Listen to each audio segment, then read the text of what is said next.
حکمران جب اپنی جان کی حفاظت کو ترجیح دینے لگے تو وہ ملک و قوم کی آبرو کی حفاظت کے قائل نہیں رہتے۔ اسلام تلوار کے زور سے پھیلتا ہے یا نہیں، لیکن اسلام کے تحفظ کے لیے تلوار کو ضروری سمجھتا ہوں۔ جس قوم کے شاعر بھی وظیفہ خور ہو، اس قوم کے لیے ذلت و رسوائی ہے۔ یاد رکھو، فوج بغیر قوم کے اور قوم بغیر فوج کے دشمن کے لیے آسان شکار ہوتی ہے۔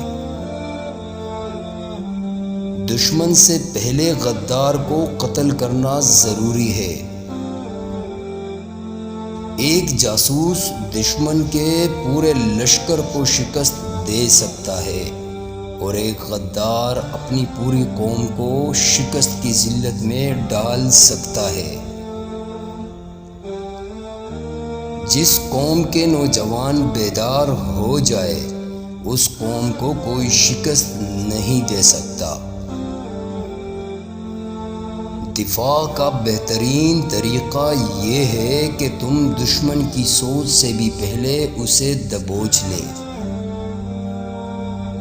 امت جان دینا جانتی ہے، یہ سرفروشوں کی امت ہے، مگر ایمان فروشوں نے ہمیں زنجیریں ڈال رکھی ہے۔ مجھے نظر آ رہا ہے کہ فلسطین کا خطہ امن سے ہمیشہ دور رہے گا۔ قوم کے شہیدوں اور قوم کی مظلوم بیٹیوں کو بھول جانے والی قوم کی قسمت میں کفار کی غلامی لکھ دی جاتی ہے۔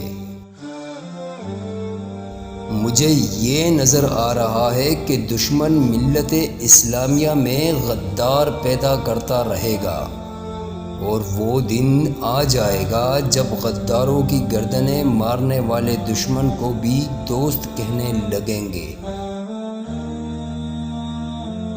باوقار قوم کی طرح زندہ رہنا چاہتے ہو تو اپنی روایات کو نہ بھولو۔